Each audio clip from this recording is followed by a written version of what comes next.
Today's article is from October 9th, 2020. A transgender man was told that he could not donate blood at a facility in Sterling, Virginia unless he put down female on his paperwork. An employee at an Innova Health System facility wrote, "Gender at birth is female," on his forms when he went in to donate on September 22nd. The man, who withheld his name, pointed out the mistake to the employee. She responded by underlining the phrase and repeated he needed to put it on the form multiple times. Exasperated, he said he stopped arguing and conceded so he could go through with the appointment. In a statement, Innova Health System said, "We deeply regret that one of our valued blood donors had a negative experience at one of our centers." So then it said no law requires trans donors to put down their assigned sex, and I thought to myself, well, yeah, because what does it matter? It doesn't matter if it's a vagina versus a penis. Does that matter for the blood? Is there different blood? Is there vagina blood? Is it penis? What are you talking about? Is this penis blood? What are they talking about? No laws require trans donors to put down their assigned sex. There is no existing policy that mandates trans people must put down their gender they were assigned at birth. The U.S. Food and Drug Administration changed its guidelines to be more inclusive of transgender blood donors in 2018. Strongly advises facilities allow people to self-identify their gender on their blood donation paperwork rather than using their assigned sex at birth. The American Red Cross, which provides 40% of transfused blood in the U.S., stopped requiring facilities to ask trans donors for their assigned gender when the FDA's policy changed. The FDA does, however, still require non-binary people, trans or not, to self-identify as male or female on forms. While binary trans men and trans women are encouraged to self-identify on forms, the FDA does not allow non-binary and gender non-conforming people to do the same. The FDA's revised guidelines state non-binary people must pick between male and female on blood donor questionnaires. Blood donations have a fraught history with LGBTQ donors. The FDA put restrictions on men who have sex with men, barring them from donating blood in 1983 because of the growing concern of the spread of HIV and AIDS. It wasn't until 2015 that the government agency revised its guidelines allowing queer men to donate blood, but only if they had abstained from having sex with men for the last 12 months. Prior to the changes in policy, it was common for trans blood donors to be told to misgender themselves on forms and sometimes even use their dead name, a commonly used phrase to describe a person's name given at birth that they no longer use. In case you didn't know what a dead name is, now you know what a dead name is. Because misgendering and dead naming can be very emotionally traumatic and anxiety-inducing for trans people, those attempting to donate blood were discouraged to do so. Why would you want to donate blood if it's going to be a bad experience?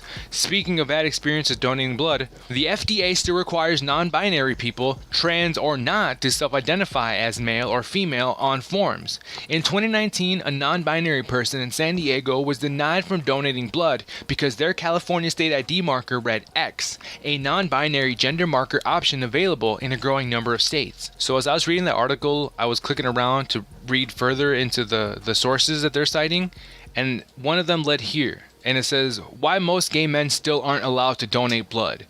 This was published in 2016. Last night, a gunman killed at least 50 people in a gay nightclub in Orlando and wounded dozens more. As volunteers this morning lined up to donate blood for the victims, one of the Food and Drug Administration's most controversial policies came into focus. Men who have had sex with other men in the past year are not allowed to give blood. The FDA first put a complete ban on blood donations from men who have had sex with men in 1983 during the early days of the AIDS epidemic. Scientists knew little about the new virus and fear was running high. Yeah, these motherfuckers hate gay people. They love to use it as an excuse. They'll kill a motherfucker and say it was gay panic and get away with it. Fuck them.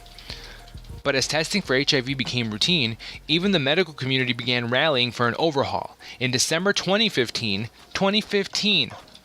fucking 5 years ago, the FDA revised its recommendations, allowing gay men to donate blood, but only if they had been abstinent for the past 12 months. The FDA's current policy puts the US in line with other countries like Great Britain and Australia. But elsewhere, like in Italy, blood banks have moved from a blanket ban on men who have sex with men to individual sexual risk assessment. Basically, it's a questionnaire that asks for the donor's history with unprotected sex. Yeah, that makes sense. Since Italy switched to individual risk assessments to screen blood donors in 2001, the country has not had any major uptick in HIV infections. Donating blood in the U.S. also requires a long questionnaire that probes travel history, recent medical procedures, piercings, and tattoos. Checking yes on any of these can get you turned away for a year or 3 or sometimes permanently. These guidelines have remained in place for years, even long after processes exist to test blood products to determine if they are safe, no matter who donates. According to the CDC, all donated blood products are tested for HIV and other pathogens, such as the hepatitis C virus. The revised policy that they have now matches that of the United Kingdom, which in 2017 also implemented a 3-month deferral policy for gay or bisexual men who want to donate blood. Gay men or men who had sex with men after 1977 were barred from donating blood between 1985 to 2015, when there was a lifetime ban against donating if you were gay, even if there had been one sexual encounter. This new policy change comes as Anthony Fauci, you know Anthony Fauci, the doctor, has been taking a lead role in President Trump's coronavirus task force. Fauci experienced the implementation of the blood donations ban firsthand. In a series of 2005 interviews with PBS, he described his role in brokering a role for the activists who changed the FDA's clinical trial process. There was a demonstration in the early years here at the NIH, and we had everybody on campus. I always remember looking out the window and seeing them demonstrating, so I asked our chief of police to go down and ask them to get 5 or 6 of the leaders to come up and talk to me about what it is they were concerned about. That was the beginning of the constructive dialogue between me and the activist. We came to an agreement that I'll listen to what you have to say. If I see that there's merit in it, we'll pursue it. And if there really is no merit, I'll try and explain to you why I think there's no merit.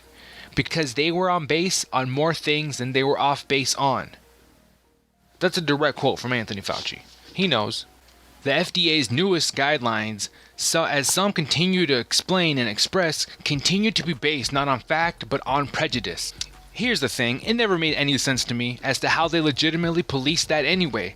How do they know if a gay man is gay? How do they know for a fact of whether or not potential donors have had intercourse with members of the same sex, and how recently? How do they know that the supposed straight male donors have never had sex with another man before? How do they know if they're not bisexual? It's just always seems so ridiculous to me, and it's also outrageous to assume that gay men engage in more risky sexual behaviors than straight men. This is a direct quote from a gay man who lives in Florida, James Harcup, 43. Former blood technician Alistair, 34, of New Jersey, pointed out, the only reason is because they think men who sleep with men are at a higher risk of getting HIV. But whether or not you donate blood, that blood is tested. That blood is tested and verified and checked before it's even passed on. Just because I'm a gay man sleeping with another man does not make my blood any less clean. I think it stems from the 1980s when the virus first came out, when people didn't really understand it. You're just as likely to get HIV whether you're straight or gay. The reason I felt so compelled to talk about this today in today's video was because I want to let everyone know that this is what we talk about when we talk about abolishing whiteness, when we talk about religion, and we talk about why we're against all religion, especially here where we live in America. We should all be fighting against Christianity, because it's because of those religions, that indoctrination that has seeped into our policies and our politics, that's why these things are allowed. This legal form of discrimination against gay people, against non-binary people, against trans people. The reason that this kind of bigotry is still allowed today is because of religion. That's why we here at Kane's Corner want to advocate for abolishing all religion. With that being said, never forget that they lied to us from the very beginning. From the very beginning, there should be a vendetta against them, the people who have held us under their thumb. If you like what we do here, please subscribe, leave a like on the video. I guess it helps the algorithm, is what they say. And more importantly, check out my fucking website, down linked in the description below. You can also check out my fiance's website. We both got our own websites. We're selling merchandise. We got a GoFundMe. We're trying to get out to Texas and go see Teddy Cruz, my fucking idol. Antifa, baby. Shows a man dressed in black walking to their deputy car, holding out a gun, shooting multiple times, and then running off. The deputies were parked, sitting inside their vehicle in what appeared to be a well-lit area near the Compton Metro Station, very close to their own sheriff's station. They were alert enough right after the shooting to radio in their own help. Their department tweeting, they are both still fighting for their lives and in critical condition.